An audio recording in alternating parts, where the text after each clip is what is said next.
Desde 1995, el premio Eusko Ikaskuntza Laboral Kutxa reconoce a los mejores currículos en humanidades, cultura, artes y ciencias sociales.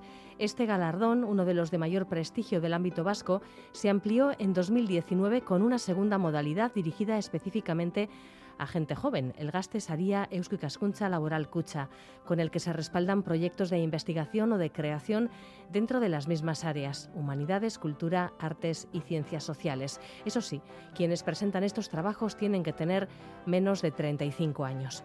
En su cuarta edición, el Gazte Saria se ha concedido a un singular proyecto creativo que liga la investigación antropológica, la identidad y la memoria colectiva en torno a las relaciones entre vascos e islandeses durante la época en la que los arrantzales, los cazadores de ballenas, ascendían hasta las frías aguas del Atlántico Norte en persecución de estos animales. Con su ganador vamos a charlar hoy en esta nueva sección de Eusko Ikaskuntza con Juan Aguirre. Arratsaldeon, Juan. Arratsaldeon, Eva. Pues sí, un proyecto, como acabas de definir, singular, muy sugestivo. Todavía es un proyecto, ¿de acuerdo? Entonces, de momento es un premio que se da, así como el de los currículums, se da a una obra ya realizada y a una trayectoria. En este caso se da a proyectos que van a ser realizados a lo largo de este año, el que viene. Y en este caso, quien lo va a realizar, el ganador, por tanto, es Imanol Zubiauz, a quien saludamos.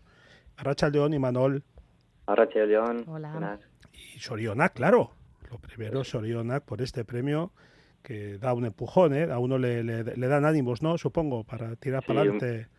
Sí, muchas gracias. Sí, Desde luego es un empujón para empezar con el proyecto y para seguir avanzando en las investigaciones. Efectivamente. Imanol, eres doctor en Bellas Artes desde hace un par de años y máster en arte contemporáneo, tecnológico y performativo. También tienes estudios superiores en el ámbito de la enseñanza y específicamente en la enseñanza de idiomas. Y bueno, eres autor de trabajos de investigación, varias publicaciones, y como creador realizas proyectos en los que fundamentalmente te sirves como material de trabajo, material experimental de la luz. Y bueno, con todo este currículum, pues en su fallo el jurado el jurado del premio ha destacado tu sólida formación y tu ya, pues a lo joven que eres, tu acreditada trayectoria como artista. Cuéntanos primero, si te parece, Imanol, ¿cómo se te surgió este proyecto? ¿Estabas trabajando sobre él antes del premio o el hecho de la convocatoria del premio te estimuló a rematarlo, a perfilarlo, para presentarlo? Cuéntanos un poco cómo surge. Pues todo comienza en el 2020, cuando estábamos planteando unos amigos y yo un viaje a Islandia. Son unos amigos, somos un grupete de amigos que viajamos cada año a un sitio diferente y normalmente suelo leer sobre al país que vamos o pues para saber un poco la cultura que tienen y para conocer mejor también a dónde ir. Y bueno, en este caso también, como iba a ser en furgoneta, pues también me quería saber las zonas donde posicionar la furgoneta y demás. Y bueno, pues leyendo poco a poco de repente empecé a descubrir información relacionada con la caza de las ballenas, con los vascos, y bueno, fue poco a poco estirando un poco del hilo, encontré cosas que desconocía completamente y aparte de ser una sorpresa, pues fue algo que me cautivó y empecé a plantearme algo con ello. Y bueno, como bien has dicho antes, yo normalmente trabajo con la luz como material fundamental para crear instalaciones artísticas, ¿no? Pero siempre he tenido en mente hacer algo nuevo, hacer cosas diferentes, más que nada relacionadas con el mundo audiovisual, que siempre ha sido algo que también me ha interesado un montón. Y lo tenía un poco ahí, como que tenía ganas, pero que tampoco tenía un tema sólido, ¿no? Y cuando encontré esto, pues fue como, bueno, pues creo que aquí está el proyecto que quería. Y la temática así relacionada con el mar, pues los corsarios, los piratas, desde pequeñito me ha fascinado un montón. Entonces, pues fue un poco que la suma de cosas que se dio así para empezar a crear el proyecto. Bueno, pues vamos a conocer el contexto histórico en el que planteas este proyecto, la época en la que los balleneros vascos pues subían a cazar estos animales hasta las proximidades del Círculo Polar Ártico. ¿De qué siglos estamos hablando y de qué modo se produjo este contacto entre vascos e islandeses? Los balleneros vascos por la costa de Euskal Herria empiezan ya en el siglo XII. Luego tienen su mayor actividad en el XIV y el XV y poco a poco empiezan a expandir como su zona de acción Desde Holanda, Alemania también llegan a Islandia y después llegan hasta Terno y Labrador y Canadá. Concretamente en Islandia, en el siglo XVI y XVII, es cuando se establece más pues la acción allí. Es curioso porque los islandeses no eran diestros en cazar ballenas y se aprovechaban sobre todo de las ballenas que estaban varadas en la playa. Entonces los vascos sí tenían pues prácticamente crearon ellos la forma de cómo cazar estas ballenas y entonces se hicieron gran negocio allí. Por lo tanto, usaban las refinerías islandesas a cambio de carne u otro tipo de tratos y se volvían con el aceite que era muy codiciado por esas fechas. Uh-huh. Se ha dicho alguna vez que los vascos pudieran, es una hipótesis solamente, pero que pudieran haber aprendido esta técnica de los países nórdicos, de vikingos, ¿verdad? Se ha dicho alguna vez de que los vikingos, quizás los normandos, pudieron enseñar a los vascos esta técnica por lo menos, claro, de hacer grandes viajes de largo recorrido, como este caso, que subía hasta las aguas del Círculo Polar, casi. Esto, aquí, hace unos años, el 2015, Eva, recordarás, y supongo que muchos de nuestros oyentes también, que se celebró un acto simbólico del que fueron autoridades del País Vasco a Islandia, para celebrar la derogación de una ley increíble, porque desde 1615, o sea, en el 2015 se cumplían 4 siglos, permitía legalmente a los islandeses matar a los arranchales vascos que llegaran a sus costas. Una cosa verdaderamente alucinante que está en vigor 4 siglos. Yo creo que vale la pena que nos paremos en este episodio, increíble como digo, pero también trágico, por supuesto, Imanol.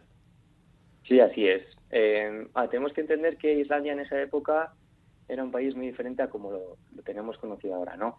Era pues un país muy pobre, con un nivel de hambruna muy elevado, y Islandia como tal estaba dividida por terratenientes que estaban al amparo de Cristian IV, que era el rey de Dinamarca por entonces. Entonces, lo que sucede por una parte es que suelen hacer los tratos los balleneros vascos con estos terratenientes, y para evitar las tasas los hacían pues a espaldas del rey. Y por otro lado, el valor con lo que tratan los balleneros vascos, que es el aceite, que por entonces era equivalente a 5.000 euros actuales la barrica, que sería como 50 veces más caro que el mismo barril de petróleo de nuestros días. Entonces, pues era bastante potente lo que tenían, ¿no? Y bueno, pues se sumaron varias cosas en las que varios saqueos también a Islandia y demás, y entonces pusieron esa ley para que por lo menos se calmase un poco las cosas, y lo que pasó fue que en el mismo año que se instala esa ley, que como bien has dicho en 1615, zarpan 3 navíos capitaneados por Villafranca, Guerra y Tellería, y después de faenar allí, de extraer el aceite y demás, sí que es verdad que hay algún encontronazo con gente local, pero bueno, se llega a hacer, ¿no?, todo lo que se trabajó. Y la noche previa a volver hay un temporal brutal que destroza los galeones y naufragan. Entonces, se naufraga por la parte noroeste de Islandia, en una zona que se llama Vestfirðir, y claro, se quedan sin ningún tipo, los que llegan también a las costas, porque imaginaos también el frío del agua que supone, ¿no?, por esas partes, esas latitudes, pues los que llegaron sin ningún tipo de elemento con que negociar y demás. Y bueno, como resultado es la mayor matanza del país, denominada Paskavik, que fueron 32 guipuzcoanos asesinados. Guipuzcoanos específicamente, ¿eh? Sí, exacto. Bueno, sin embargo, hasta aquella matanza, todo indica que las relaciones entre islandeses y vascos eran bastante pacíficas. Prueba de ello es que incluso se comunicaban en una especie de jerga particular, una especie de idioma mixto del que enseguida hablaremos. ¿Se sabe qué pudo ocurrir para que se desencadenase este episodio tan violento? Pues bueno, por una parte, en Islandia estaban aguantando acometidas de diferentes pueblos, piratas y otros saqueadores, ¿no? Y en esta ocasión podían ampararse la ley establecida para capturar a los marineros y ejecutarlos. Se conoce que hubo algunos encontronazos y sobre todo con un cura, de modo que Dios era algo como más vinculado con la venganza que otra cosa. Y no solo que se quedó en lo que es la matanza, sino que además sufrieron esas vejaciones con el cuerpo sin vida, ¿no? Los miembros visibles que quedaron de estos hombres fueron mostrados por distintas aldeas. Así que, fue un hecho bastante remarcable. Y de hecho hay un poeta que se llama John Gudmundsson, que escribió sobre esto, subrayando sobre todo la barbaridad, ¿no?, que cometió su propio pueblo. Poeta islandés, ¿eh? Exacto. Oye, y Manuel, y luego está el hecho delirante de que durante 400 años esta ley, bueno, no se practicaría lo que sea, pero ahí estaba esa ley. Hasta hace muy pocos días estaba en curso. Sí, se derogó en el 2015, creo recordar, y bueno, hicieron un acto conmemorativo de así de hermanamiento. Sí. Creo que pusieron una piedra como también que hace recordar, ¿sabes? Como, sí. Sí, y bueno, ahora mismo hay algunas asociaciones vasco-islandesas que también, bueno, pues al final es un hecho histórico y lo tienen ahí. Sí, una persona que participó me dijo que fue muy emotivo, que los islandeses estuvieron encantadores, que cualquiera diría que antes nos mataban y ahora nos reciben así. Sí, esto... de aquel contacto, esto que estamos contando ahora, quedan algunos documentos que tienen valor histórico y filológico además, y que tú, Imanol, piensas utilizar en tu investigación y en tu creación. Más o menos, ¿de qué documento se trata? Son los documentos que están sustentados en el comercio. Entonces, se conoce que a través del trato, ¿no?, entre las dos culturas, pues para hacer la compraventa de las cosas, vienen con lenguas diferentes, y entonces para poder entenderse se crea como una especie de lengua auxiliar que normalmente cuando esto se sucede, cuando dos o más grupos de diferentes idiomas se juntan para crear una especie de protoidioma, una lengua auxiliar, eso se llama pitkin. En este caso sería el pitkin vasco-islandés, aunque también tiene algo de inglés y francés, un poquito, pero tiene. Y en este caso lo que hacen es que se forman las palabras y se simplifican también la estructura para tener un vínculo de comunicación que sea oral sin tener que usar señas para poderse entender. Y de este protoidioma, sí, perdón. No, es híbrido, es un híbrido, una lengua híbrida. Eso es, sí. Y de este protoidioma quedan registrados de la segunda mitad del siglo XVII 4 manuscritos con diferentes glosarios. No están completos todos, pero bueno, sí se pueden leer. Sobre todo hay 2 que están bastante, se puede leer bastante claro. Ya. Bueno, la propuesta ganadora del Eusko Ikaskuntza Laboral Kutxa Gazte Saria 2022, presentada por Imanol Zubiauz, se titula Proyecto Pidgin, bueno, no sé si lo digo bien, Pidgin o Pidgin, en alusión a la lengua que hemos citado, que se creó para que vascos e islandeses pudieran comunicarse. Háblanos un poco de las características de este idioma y no sé si nos puedes dar incluso alguna prueba de cómo suena. Bueno, hay un filólogo holandés que estudió sobre todo uno de los manuscritos que se llama Vocabula Vizcaica, que publicó en 1937 un documento con el mismo nombre. Y él tradujo también algunas frases de este Pitkin.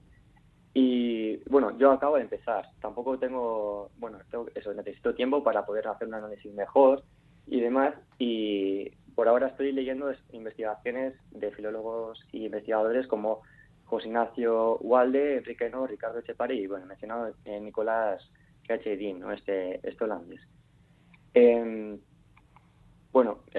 Son frases cortitas o palabras sueltas, ¿no?, traducidas al islandés, y luego al final del vocabulario vizcaica hay algunas frases como en el Pitkin. Tampoco sé muy bien cómo se pronunciarían, esto también lo tengo que mirar, pero bueno, si queréis os puedo comentar algunas así para que veáis un poco la forma. Claro. Venga, claro, sí. A ver, tengo aquí, hay una que dice, Serju presenta for me, que sería, ¿qué me das? Hay otra que dice, for me presenta forju bizkusa eta sagarduna, que sería, te doy bizcocho y sidra. Hay otra que dice, cabinet truca for me, que sería, yo no compro nada. Y bueno, otra, ser travala forju, que sería, ¿qué haces?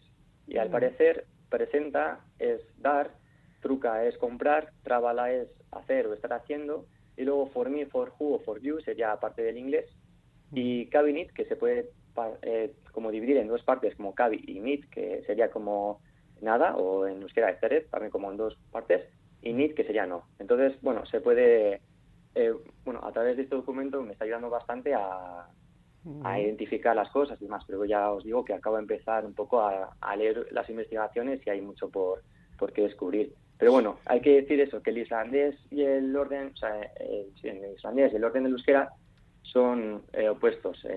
La forma de hacerlo es muy diferente. Entonces, que el orden es más parecido al islandés y las palabras igual sí que son más parecidas al euskera. Es como un poco mezcla entre las dos. Una sintaxis más próxima al islandés y una semántica más próxima al euskera. Luego yo le tengo leído por ahí, Forjú Malaguisona, eres un hombre malo. Y una que me hizo mucha gracia, eso de Giansu Kaká, que quiere decir vete a la mierda. Claro, eran balleneros, no se andaban con muchos remilgos, claro. Sí. Sobre todo, sobre todo las frases que están apuntadas, al final lo que es el contenido semántico tiene que ver con el lenguaje más utilizado de la compraventa. O sea, tampoco, no creo que tuviera una conversación muy profunda con esto, sino que era más para entenderse y algo que igual se iba repitiendo, pues para entenderse y poder hacer los negocios. Sí, más que una comunicación, una especie de apaño entre señas y frases jerga, sueltas. Una jerga comercial. Oye, alguna vez también en algún sitio he leído, Imanol, que los términos euskéricos pertenecen, o muchos de ellos, o buena parte pertenece al dialecto labortano, y esto parece deducirse que había muchos de nuestros balleneros que procedían de los puertos de Iparral, de San Juan de Luz concretamente. ¿De esto tienes leído algo? Bueno, no sé, yo ahí no te sé decir, imagino que será un poco mezcla de todo eso, porque al final el euskera también, ya dentro de lo que es el euskera hay también dialectos y muchas formas diferentes, pero pues sí, seguramente sí, al final eran también muy diestros en la labor y sí, a ver, se puede mezclar. Al final el pitkin, según en qué zona, se va mezclando también con el idioma local, o sea, no es solo un pitkin, sino cada vez que se juntan en diferentes zonas sería un pitkin diferente o cogerían trazas de alguno y demás. Claro, eso entonces sí, es muy probable que al final se mezcle todo. Bueno, pues vamos a hablar ya de tu proyecto, porque hasta ahora estamos hablando de todo el contexto, todo lo que hay detrás, toda esta historia, que la verdad es apasionante, eso hay que reconocerlo, pero bueno, vamos a ver, venga, a partir de todo esto, Imanol, ¿en qué consiste el proyecto Pitkin sobre el que ya estás trabajando, estás metido en ello? Sí, pues el proyecto está ligado con la investigación antropológica, con la identidad y la memoria colectiva, ¿no? Eso también habéis mencionado antes. Y la configuración son diferentes instalaciones formadas por estructuras que recogen diferente material, tanto creado por mí como adquirido. También voy a ir adquiriendo piezas relacionadas con este contexto. Entonces, al final, ir a las andanzas de un personaje ficticio está ubicado temporal y geográficamente dentro de uno de los balleneros, ¿no?, que recorría todos estos mares y puertos. Y entonces el proyecto abarca y recrea las vivencias o recuerdos de este marinero, ¿no? Entonces la historia sirve como sustento para hablar sobre la identidad de los pueblos, sobre todo, y la pérdida de la memoria colectiva.